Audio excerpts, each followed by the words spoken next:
My name is Anna, and after 5 years of paying bills, cooking meals, and holding my family together, they still chose her. My sister barged back in, claimed my room, and our mother just nodded like it was obvious.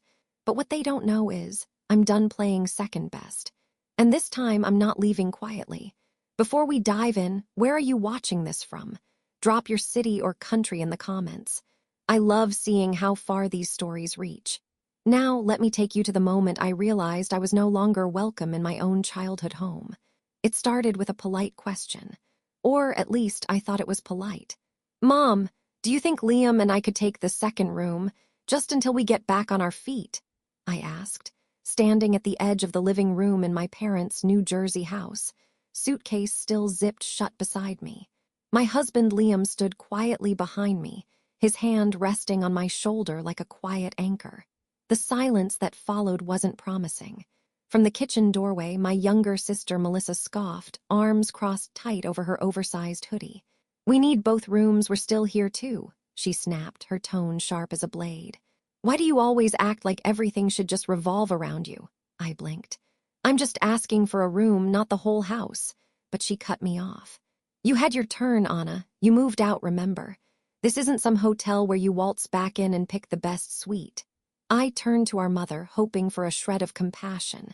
Her eyes barely lifted from the magazine in her lap. "Melissa's right. They've been here helping me for months while you were gone. You can take the smaller room. It's enough." Liam shifted beside me, calm as ever. "We'll be fine wherever we land," he said gently, but I could feel the tension in his hand, just slightly tightening around mine.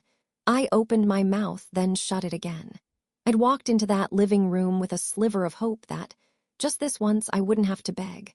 That maybe after everything Liam and I had been through, after losing his father, after selling their house to pay off debt, after packing our lives into 2 duffel bags, someone would say, "Come in, rest, we've got you."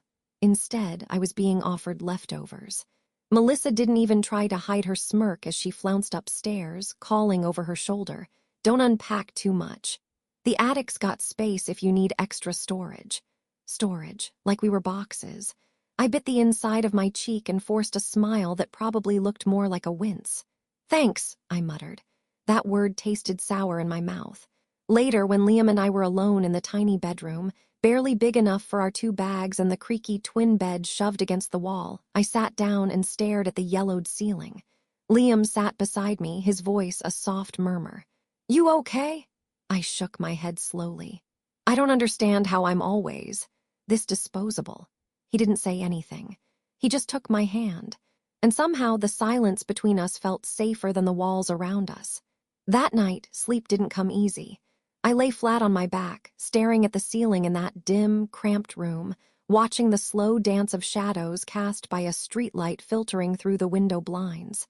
The mattress creaked every time I shifted, but Liam's breathing remained steady, peaceful beside me. He had fallen asleep quickly, worn down by weeks of emotional whiplash. First his father's death, sudden and brutal. Then the funeral, the house sale, the whirlwind of debts and grief and paperwork. And now this, crammed into a child-sized bed in my old room like exiles in a place that was supposed to feel like home. My thoughts wouldn't let me rest. A month ago, we were standing in the drizzle at his father's gravesite, Liam's hand squeezing mine until our knuckles turned white.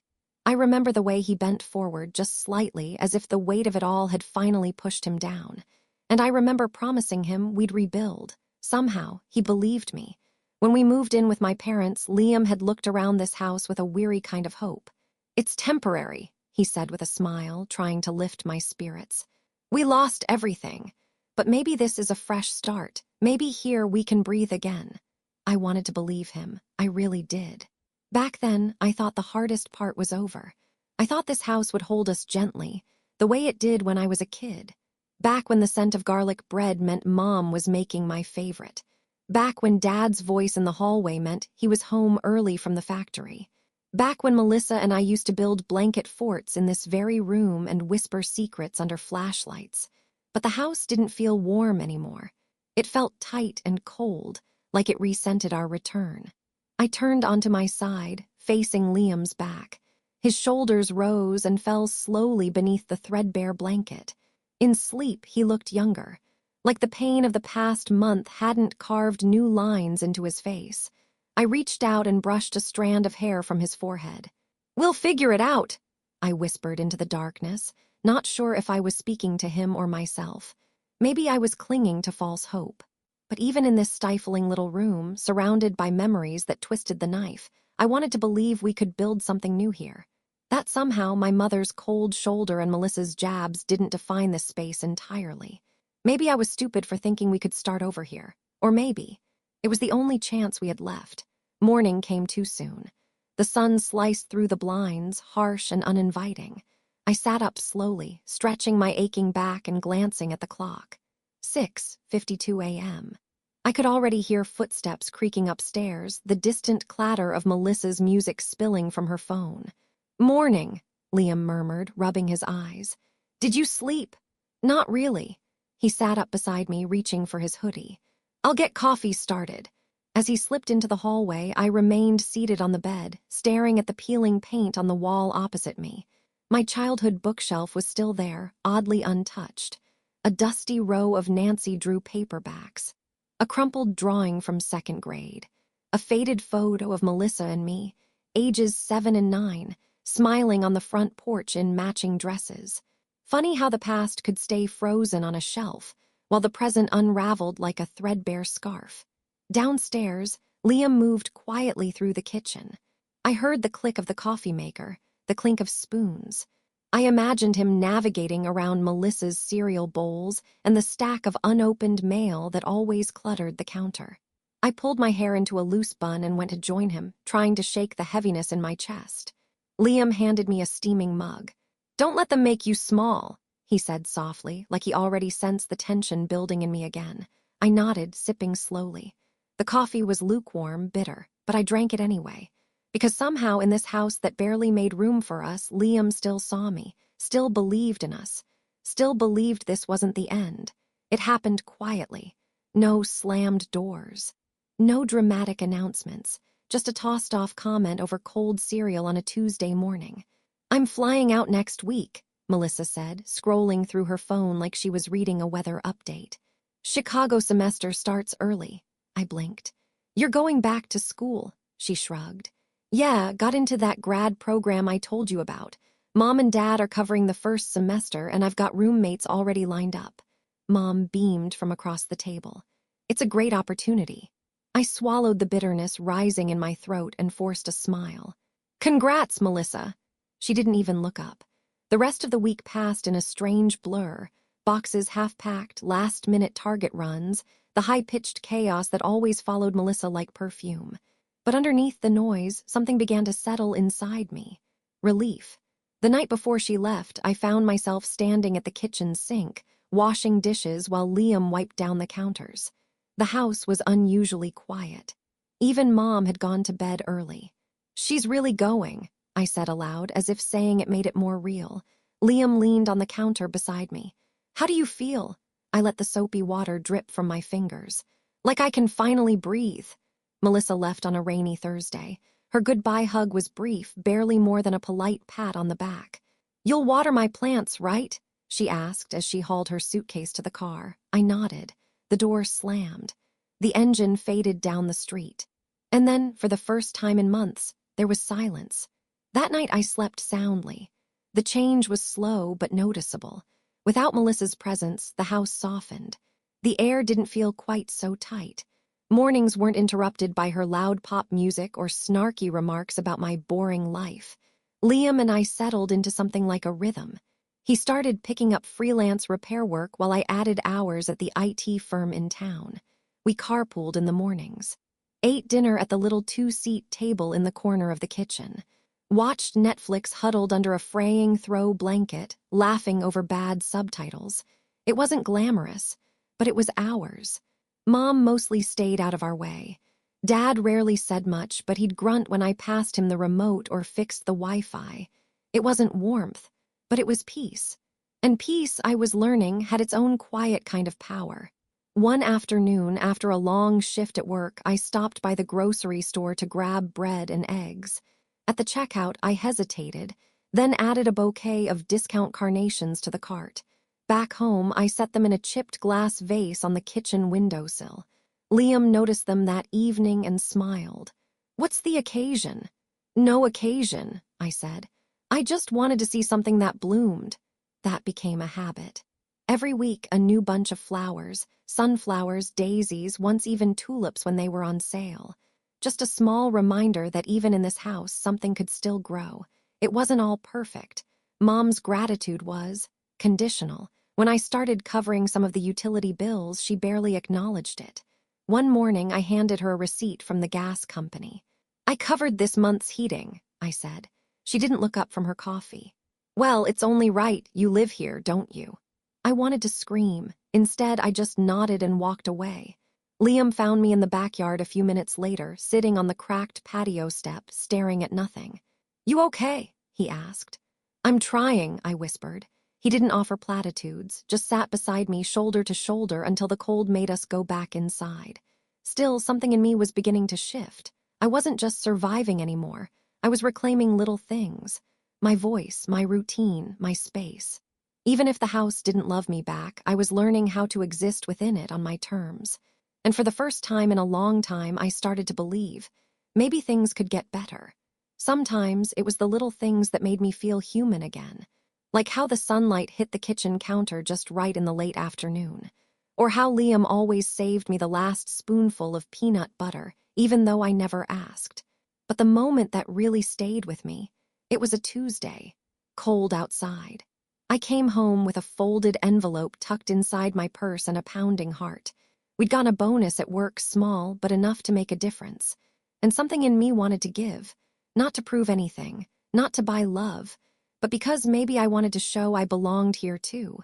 Dad was in the kitchen, hunched over the table, sipping lukewarm coffee and scratching at a lottery ticket. "Hey," I said, pulling the envelope from my purse. "I wanted to help with the heating bill.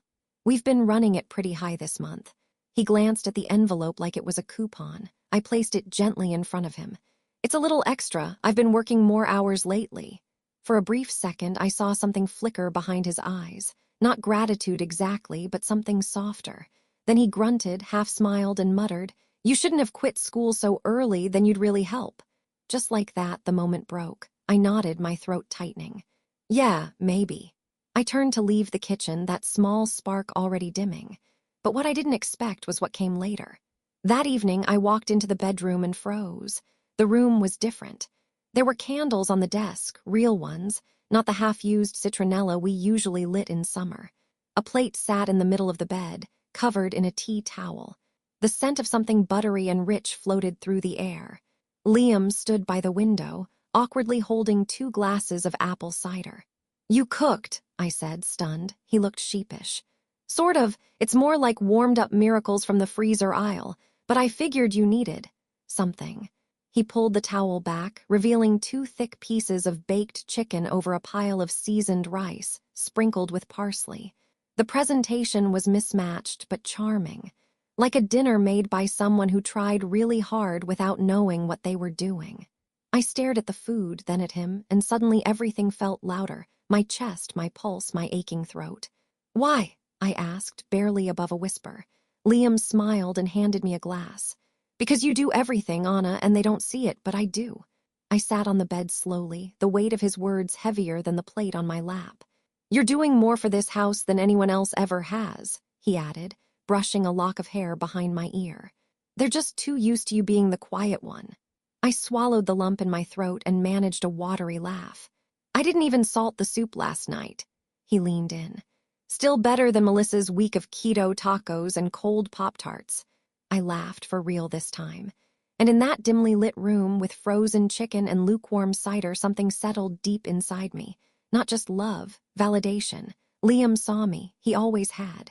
That night I wrote a to-do list. Not for chores, for us. Goals, save more, even $50 a month. Find a part-time certification program. Cook one real dinner a week. Walk in the evenings, even if it's just around the block. They were small things, but they were mine. And for once I let myself imagine a life that didn't orbit someone else's moods. A life where I got to decide what mattered. Somewhere between the fake parsley and the cider bubbles, I felt it, the first ripple of rebellion. Not loud, not angry, just steady, just mine. The scent of cinnamon hit me before the announcement did. Mom had pulled out the holiday storage bins from the garage, tinsel spilling like tangled memories across the living room floor, and that same cracked plastic wreath from when I was 12 now hung on the front door again. She was humming under her breath, something upbeat and familiar, and for a brief second I let myself smile. Then she said it. "Melissa's coming home for Christmas. We all need to make it perfect." The words were light, cheerful, but they landed in my chest like a dropped brick. I stood frozen in the hallway, hands still damp from drying dishes. Liam looked up from the couch where he'd been scrolling through job listings and met my eyes. He didn't say anything, but I knew he saw it too, that tightness behind my ribs, the one I hadn't felt in weeks. "I'll start clearing her room," Mom added, like it was obvious. "We'll need to vacuum, change the linens, maybe get some new curtains if there's time." Our room. The one Liam and I had been living in for nearly 4 months now. But I said nothing. I just turned, quietly, and walked back into the kitchen. That night, I curled into Liam's side on the small couch, watching the Christmas lights blink unevenly on the porch outside. "Maybe this year will be different," I murmured, my head against his shoulder. But even as I said it, I didn't believe it. I was already 13 again in my mind, watching Melissa get handed the biggest present under the tree while I unwrapped socks, listening to our relatives gush over her energy and spark, while I got told, "You're so responsible, Anna. Thank goodness one of you is." I remembered the spelling bee I won in 7th grade. No one came. Melissa had a swim meet the same day. I remembered the science fair medal I brought home in high school. Mom hung it behind the fridge. I remembered the time I got a part-time job at 15 to help buy my own school supplies. Melissa threw a tantrum because I wasn't home to help her with her makeup. I remembered everything, but I smiled anyway, because I was tired of being the one who made things awkward, the one who noticed. Mom's energy kicked into high gear the next few days. She was scrubbing baseboards, baking trial batches of sugar cookies, rearranging furniture that hadn't moved in decades. Every corner of the house was suddenly a showroom, and every sentence began with Melissa. "Melissa hates that tablecloth, remember? We'll use the red one." "Melissa always loved my cinnamon rolls, I'll make extra." "Can you and Liam move the old boxes out of the closet? Melissa needs space for her coats." Liam never said a word, but every time Mom left the room, he would glance at me with that same quiet question in his eyes. "Are you okay?" And I kept answering it the same way, with silence.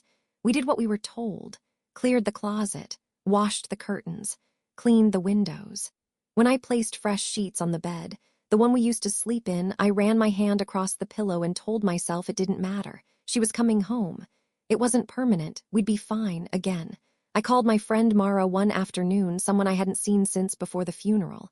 "How's it going back home?" she asked, her voice warm. I hesitated, then laughed softly. "Like a time machine I didn't agree to enter." She paused.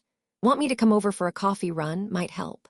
"Maybe after Christmas," I said, "when things settle." But we both knew I was just postponing the conversation I didn't want to have. Christmas music played constantly now, old carols on repeat, the house sounding like a holiday commercial from a world I didn't quite belong to. I caught Mom sewing a new stocking with Melissa's name in gold thread. Ours stayed in the storage bin. One night I passed the living room and saw her staring at a framed photo on the mantel, Melissa at her high school graduation, all smiles and sparkles.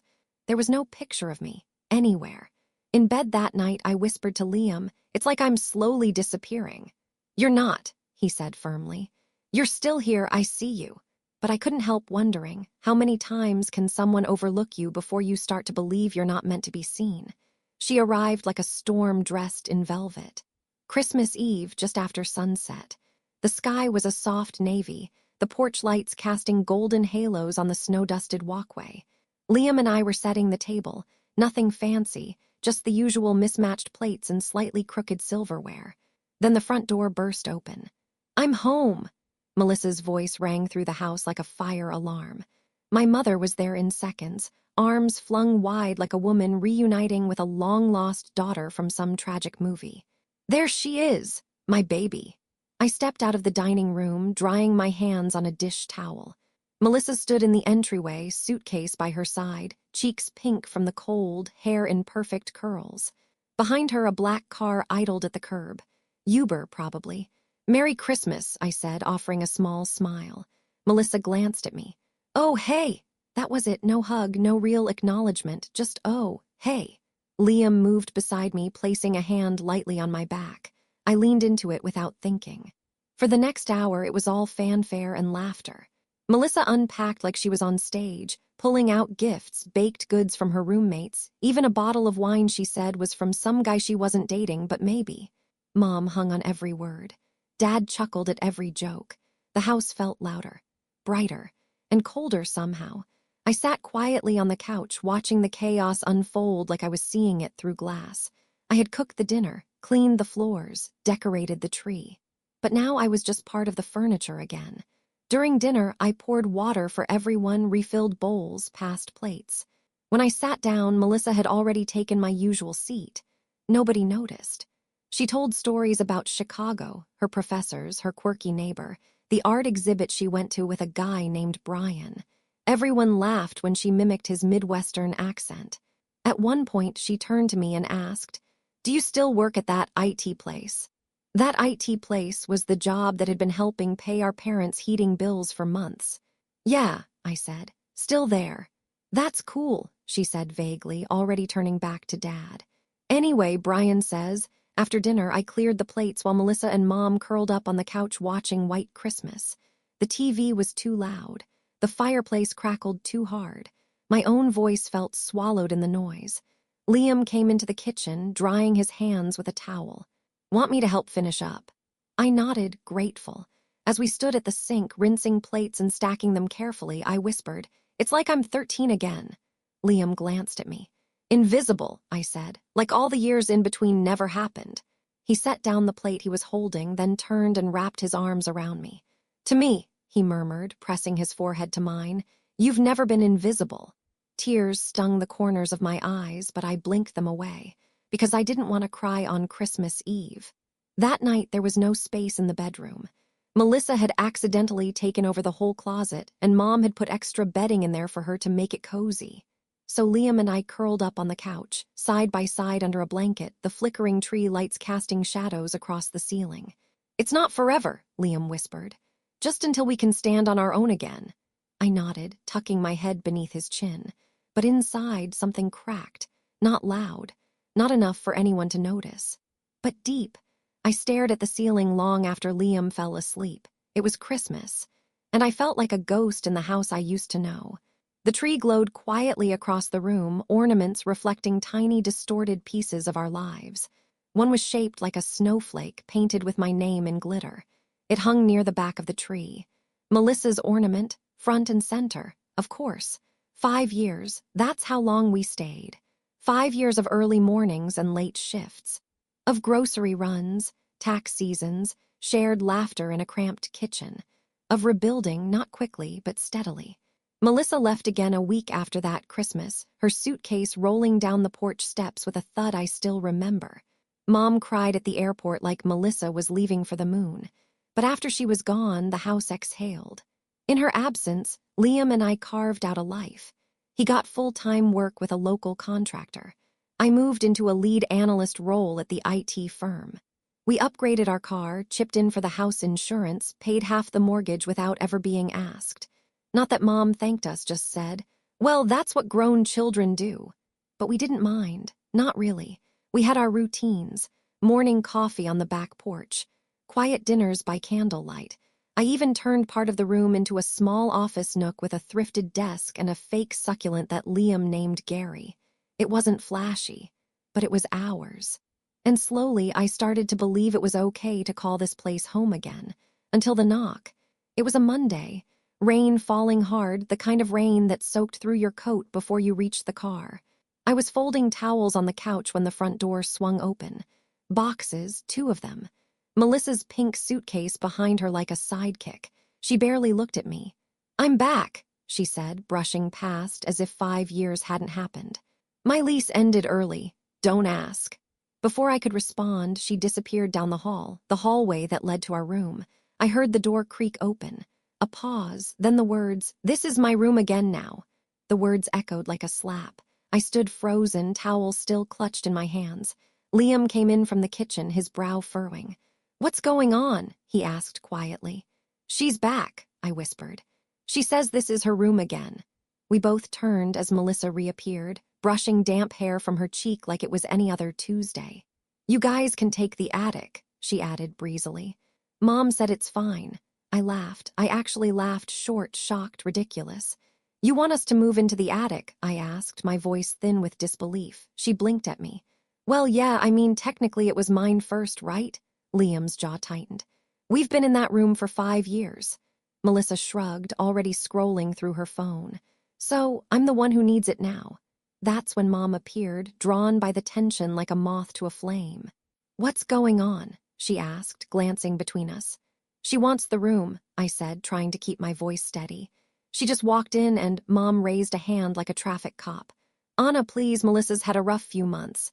I didn't even finish a sentence, I said quietly. "She just needs a little comfort right now," Mom continued, her tone clipped. "You and Liam have always been adaptable, and there's room in the attic." My mouth opened, then closed. She wasn't joking. This was really happening. Liam stepped forward, his voice calm but firm. "We've helped pay this house's bills for years. Anna's been covering the water, the groceries." "I'm not going to argue about this," Mom said flatly. "Then what are you saying?" I asked.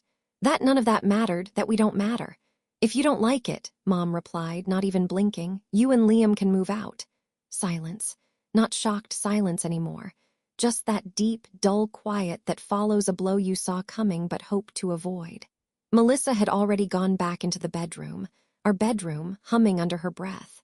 Later, I stood at the attic door, one hand on the peeling knob. The attic was cold, dusty, filled with old furniture and mothball-scented boxes. Home? No, it was exile. I climbed the stairs anyway. Because when someone tells you you're replaceable in your own life, you either shatter or you get quiet and start thinking. The attic door groaned on its hinges as I eased it open. Cold air rushed past me, thick with the scent of forgotten things, old fabric, dust, memories too stubborn to fade. I climbed the stairs slowly, each step creaking under my weight, carrying not just my body but 5 years of quiet compromise. And tonight that weight felt unbearable. Liam followed behind me in silence, balancing 2 boxes and a duffel bag. He didn't speak. He didn't have to. When we reached the top, I stood motionless. The attic was worse than I remembered. Low ceiling, sloped walls, a single bulb swinging overhead like a tired eye. The mattress in the corner was stained and sagging, the floor littered with remnants of a life we didn't live, Melissa's old posters, a broken rocking chair, a box labeled on a childhood shoved under a tarp like a joke. I dropped to my knees beside it, tore the tarp back. Inside, an old science trophy, my 8th grade report card, a sweater I'd outgrown before prom. I touched the sleeve. Then I broke. No warning, no control. Just a sob, sharp and sudden, dragged from the pit of my stomach like it had been waiting years for permission. Liam knelt beside me instantly, wrapping his arms around my shaking body as I buried my face into his shoulder. "We gave them 5 years of our life," I choked out. 5 years, and it meant nothing. He didn't say I was wrong, because I wasn't. We had built something real in that house, paid bills, fixed sinks, made dinners. Held each other up through layoffs and holidays and quiet nights where we talked about the future like it was something we were allowed to dream about. And they erased it, just like that. A suitcase, a shrug, a nod from my mother. Gone. Liam held me until the storm passed. Then softly, he tilted my chin toward him and brushed the hair from my wet cheeks. "I didn't want to do this like this," he whispered. "But I can't watch them keep you small anymore." "What do you mean?" I asked, blinking through the haze. He reached into his jacket pocket and pulled out an envelope. It was thick. My name was written across it. "I've been waiting," he said, placing it gently in my hands. "Waiting for the right moment, but this is the only moment that matters." I stared at the envelope. "Liam, I didn't tell you," he said, "because I knew you'd say we couldn't afford it, that it wasn't time, that we should wait. But I've been saving every bonus, every extra gig. And I've been talking to your dad's old friend, you know, the one who owns the bakery in Oak Hill." I nodded slowly, the pieces not quite clicking into place. "He told me about a house, A tiny one, ivy-covered, tucked right behind his bakery. It's not much, Anna, but it's ours. No roommates, no parents, no attic rooms. I couldn't breathe. You bought a house, he smiled. We bought a home. The attic faded. The cold, the dust, the ache. All I could feel was the envelope in my hands and the solid, warm presence of the man beside me who, quietly, steadily, had been planning my rescue while I'd been too busy surviving to imagine escape. I opened the envelope with trembling fingers. Inside, a photo of a small white cottage with a green door, a key, and a folded contract, our names at the bottom. You've been carrying this, I whispered. For months. Why didn't you tell me? He exhaled. Because I needed you to believe you deserved it. Tears welled again, but this time they weren't from grief. They were from the terrifying, overwhelming feeling of hope. Downstairs, Melissa was probably rearranging the closet we built. Mom might be boiling tea for her, asking about boys and grad school and whether she needed more blankets. But up here in a dusty attic they'd pushed us into without a second thought, Liam handed me something they never could. Freedom. The world outside was ink dark when we slipped out of the house. No goodbyes, no explanations. Just the quiet click of the front door closing behind us, soft enough not to draw attention, final enough to feel like a clean break. I climbed into the passenger seat of our old sedan, still clutching the envelope Liam had given me in the attic. My fingers hadn't let go of it since. The key inside felt warm, like it had been waiting for my hand. Liam started the engine and reached for my knee, giving it a reassuring squeeze. You ready? He asked. I nodded, though the emotion clogged in my throat made it impossible to speak. My heart felt too full, like something fragile and beautiful was trying to fit inside a space that had been cramped for too long. We drove through the sleeping streets of New Jersey, past the gas station, where we used to split one hot dog because payday was still 2 days away, past the diner where we'd sat for hours after his father's funeral, promising each other that better days would come. Tonight felt like one of those promises being fulfilled. Rain glimmered on the windshield as we turned onto a narrow road lined with old brick shops and shuttered cafes. Christmas lights still hung from awnings, swaying gently in the wind. Liam, I whispered, my voice like a fragile thread, are we really doing this, right now? He smiled without taking his eyes off the road. We are. You deserve to wake up tomorrow somewhere you're wanted. Wanted. The word nearly broke me again. We turned behind an old bakery I recognized. Mr. Harlan's place. He'd been a friend of my dad's for decades, one of the only adults from my childhood who ever seemed genuinely proud of me for anything I did. The scent of cooling bread lingered in the air as the bakery's backlights glowed against the rain. Then I saw it. The house. Small, cozy, beautiful in the kind of way only imperfect things can be. Ivy crawled gently along its white siding, and a single porch light illuminated a green front door, rain dripping softly from the awning above it. It looked like something out of a storybook, humble, hopeful, waiting, my breath caught. Oh, Liam! He put the car in park but didn't move. He just watched me, his eyes soft in the dim glow of the dashboard. I came to see it last month, he said. And when I walked up to that door, I pictured you standing there, smiling, holding a mug of tea. Messy hair, no stress. No running around trying to please people who don't see you, just you. My hand flew to my mouth as tears slipped down my cheeks. This is ours, he whispered. No one gets to push you into an attic here. No one gets to make you small. I opened the car door before I even realized I was moving. The rain was cold, but I barely felt it. I stepped toward the house, each footstep echoing like a heartbeat on the wet pavement. When I reached the little porch, I pulled the key from the envelope with shaking fingers. Liam joined me, slipping his arm around my waist. Go on, he said softly. The key slid into the lock like it belonged there. With a gentle turn, the door opened. Warm air greeted us, faint but welcoming, carrying hints of old wood and something sweet, maybe cinnamon from the bakery next door. The living room was small, but the walls were freshly painted. A vintage lamp sat in the corner, throwing a soft glow over the hardwood floor. 2 windows overlooked the alley, where vines clung to the bricks like nature was trying to hug the whole neighborhood. I stepped inside, feeling the floor bend slightly under my feet. Not unstable, just lived in. Real. Liam set our bags down by the door and wrapped his arms around me from behind. "So," he murmured into my hair, "what do you think?" I let my hand rest on the door frame, grounding myself. "It feels like," I swallowed hard, "like the first true home I've ever had." He pressed a kiss to the back of my neck. "It is." For the first time in years, my chest didn't feel tight. For the first time in years, I didn't feel like a guest in my own life. We sank onto the floor together, leaning against the wall, listening to the rain tapping the windows like gentle applause. No tension, no expectations, no footsteps overhead, just us, just peace. We spent the first night curled on the living room floor, wrapped in the thick quilt Liam had insisted on packing.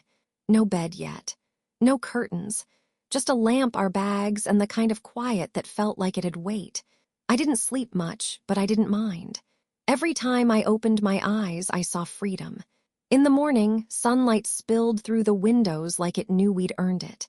I stood barefoot in the kitchen, sipping instant coffee while Liam unpacked a box labeled Kitchen Fragile, which was mostly mugs and chipped plates we'd collected over the years. "You think Mr. Harlan has a toaster we could borrow?" I joked. Liam grinned. "If he doesn't, he'll probably bake us one." I was about to reply when a knock shattered the moment. It wasn't polite. It was frantic, fast, like someone trying to break through the door without permission. Liam and I exchanged a glance. I opened it, Melissa, mascara slightly smudged, phone in one hand, jacket half-zipped, fury written across her face. "Are you kidding me?" she barked, not even waiting for an invitation. She shoved past me, dripping rain onto the hardwood, her boots squeaking.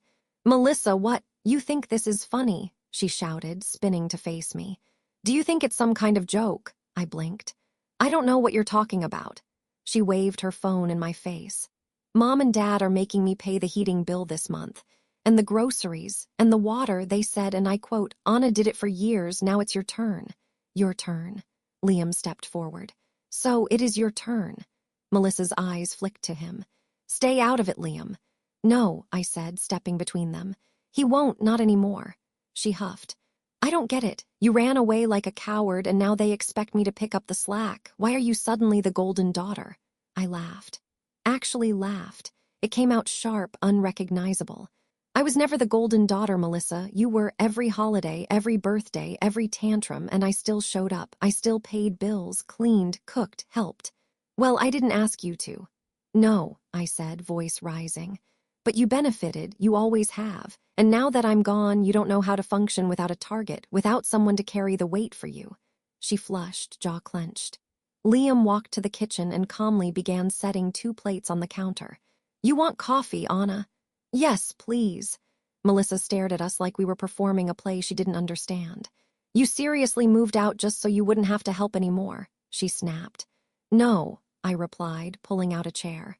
"I moved out because I realized I was never going to be seen there as anything but second, and I decided I deserved better." Melissa paced, agitated. "They're driving me crazy. Mom keeps saying I should learn from your example. Dad asked if I could check the thermostat because Anna always managed it." Liam smiled into his coffee. "Sounds like they finally noticed who was doing the work. I swear if you're both trying to make me look bad." "We're not," I interrupted, voice even. "You're just seeing what the house looks like without someone silently picking up after you." She stared at me, not with confusion, but with something closer to disbelief. Like for the first time, she couldn't figure out who I was anymore, and maybe that was the point. I wasn't the attic girl, not the peacemaker, not the forgotten daughter. I was the woman who left and built something of her own. Melissa's phone buzzed. She looked at it, then back at me. "This isn't over," she muttered, turning toward the door. "No," I agreed softly. "It's finally beginning." She left without slamming the door. But the silence after her exit felt louder than anything she could have said. Liam brought over my coffee and sat across from me. "Do you think she'll ever understand?" I sipped slowly.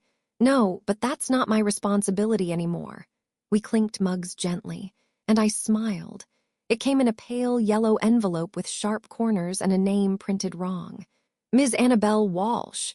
No one called me that, except bureaucrats and people who didn't care to learn better. I opened it slowly at the mailbox outside our little ivy-wrapped home. My fingers trembled, but not from the cold. Inside, a formal notice. Melissa was suing me. Claim, financial abandonment, and household obligation evasion. I stared at the words for a long time, trying to understand how a person who'd never paid a cent for a single utility could say I owed her. Liam read it over my shoulder. He let out a short, stunned laugh. Is she serious? I didn't answer. My mouth had gone dry. Anna, he said gently, she's lashing out. It's a tantrum wrapped in a legal envelope. But we left, I whispered. We didn't steal anything. We didn't fight. We just left. Exactly, he said, and she hates that more than anything. Court was scheduled for 3 weeks later. In that time, Melissa sent 3 emails, one demanding payment, one threatening to reveal everything, and one filled with vague accusations that my leaving had caused irreparable financial damage to our family system. I didn't respond to any of them. Instead, I gathered receipts. Liam pulled up 5 years of bank statements, every payment to the water company, every grocery store transaction with our address on it, every Venmo transfer for household expenses. We built a folder 3 inches thick. I labeled it evidence of contribution. Liam called it 5 years of being their daughter. The courthouse smelled like stale air and old linoleum. We sat on a wooden bench beside a potted plant that looked like it hadn't seen sunlight since 2003. Melissa arrived late. She wore a sharp blazer and high heels that clicked dramatically down the hallway. Mom was with her, holding a folder and wearing her familiar expression of distant judgment. Dad wasn't there. They didn't look at me, which was fine.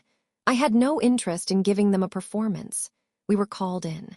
Melissa stood first, painting herself as the abandoned younger sister, left to suddenly shoulder all the household responsibility after years of imbalance. The judge, middle-aged, tired eyes, no patience for dramatics, listened without interruption. Then it was my turn. I didn't give a speech. I just handed over the folder, dates, dollar amounts, signatures, records, 5 years of proof, gas, water, food, repairs, rent, insurance. Each page was another nail in the coffin of Melissa's narrative. The judge flipped through slowly, frowned, asked 2 questions. Melissa mumbled. Mom stiffened in her seat. Finally, the judge looked up and said, "Support must go both ways. This daughter," he nodded at me, "already paid her dues. Case dismissed." Just like that, over, Melissa made a strangled sound like she was about to object, but the judge had already moved on to the next case. Liam squeezed my hand. I didn't cry. I didn't gloat. I just felt done. Outside, the sky was overcast, the air still. Melissa stormed past us without a word, heels stabbing the sidewalk. Mom followed, slower, her face unreadable. I watched them disappear around the corner, and I let them go. The cinnamon rolls were burning, not badly, just enough to smell like something real was happening in the kitchen. I pulled them out of the oven, golden brown with dark edges, and set them on the stovetop to cool. Liam was at the table, glasses low on his nose, reading the newspaper like it was Sunday, though it was only Thursday. Our cat, Cooper, adopted last month from the rescue downtown, lounged across his feet. It was quiet, peaceful. Hours, I poured coffee into our mismatched mugs, the ones we found at that flea market 2 towns over. One said "World's Okayest Cook" in faded lettering. The other was plain blue, chipped on the handle the way I liked it. I placed his mug by his hand and sat down across from him. He looked up and smiled. "Smells like victory," I smirked. "Smells like the edge of burnt." He leaned back in his chair, folding the newspaper. "You slept through the night." "I did," I said, a little surprised myself. "First time in a while." The court date had been 3 weeks ago. Melissa hadn't called. Neither had Mom. There'd been no letters, no knocks, no frantic footsteps stomping across ceilings. Just quiet. And in the quiet, something inside me had healed. I spent the next hour frosting cinnamon rolls and humming along to the little radio tucked in the corner. Liam fixed a broken drawer in the hallway. Cooper jumped in and out of empty boxes we hadn't unpacked yet, like he'd taken over the job of being unpredictable. And I felt light. Not the kind of light that's forced through smiles at family dinners or pasted over pain to keep others comfortable. No, this was different. This was weightless. Earned. Liam walked back in, wiping his hands on a towel. "Drawer's done," he said. "Didn't even swear once." I handed him a roll and leaned against the counter. "We've come a long way." He took a bite and made a sound somewhere between a groan and a laugh. You mean from attic beds and surprise lawsuits? Yeah, I'd say so. I watched him, smiling. Then I said something I hadn't dared to say out loud in years. You saved me. He looked up mid-chew. Not just from the house, I continued. Not just from them, from thinking I was less, from believing I had to be invisible to keep the peace, from forgetting that I mattered. He reached across the counter, took my hand. You were never less, he said. Not for a second. And for once I believed him. Later, as the sun slid across the wooden floor and the house warmed with the scent of cinnamon and fresh coffee, we sat together in the living room, no TV, no phones, just us. I pulled a blanket over our legs, leaned into his side.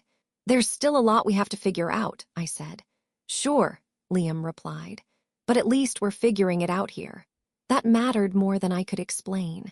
Because this place, this imperfect, lovely little house wasn't just walls and windows, it was freedom. It was validation. It was the quiet, stubborn declaration that I had finally stepped into my own life. No apologies, no attic, no more asking for space I already earned. 1 year later, my hands are covered in dirt, and I've never felt more grounded. The garden behind our house started as a whim. A few old seed packets from the hardware store, some YouTube videos on soil and sun placement, and the tiniest square of cleared land. Now it's thriving. Tomatoes stretch high on wooden stakes. Snap peas curl around twine. Basil and rosemary spill from their boxes like they've been waiting for a place to belong. Like I was. I wipe sweat from my forehead and sink onto the porch step, breath slow, content. Liam's in the kitchen making lemonade, humming along to a record he found in the free bin at the bookstore. Our bookstore. Well, technically it's not ours, but it's where we both spend most Saturdays now. He reads, I write, we drink too much coffee.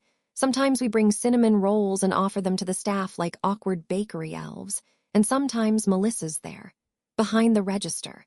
Glasses on, hair pulled back, a pencil tucked behind one ear. She doesn't talk much, but she greets people kindly. Shelves books carefully, bags them with a smile.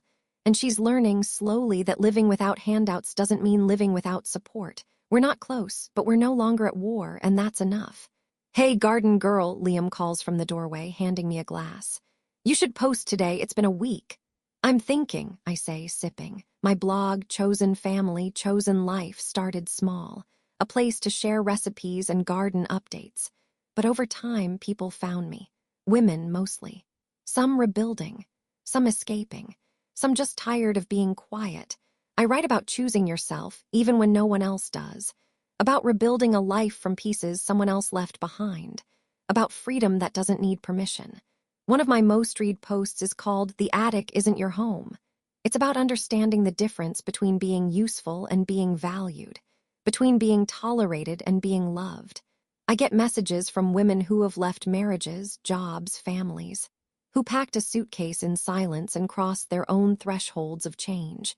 I respond to as many as I can. And every time I remember the version of me who cried in the dark, thinking she had to stay small to be accepted. She'd be proud of me now. Today, friends are coming over for dinner. There's no guest of honor, no hierarchy. Just laughter, potluck dishes, and chairs pulled in from every corner of the house. Someone's bringing a guitar. Someone else is bringing a new pie recipe. We'll eat too much, stay up too late. And when the night winds down, I'll sit on this porch again and breathe in the scent of rosemary and soil, the sound of quiet joy. No scripts, no apologies, just a life that fits.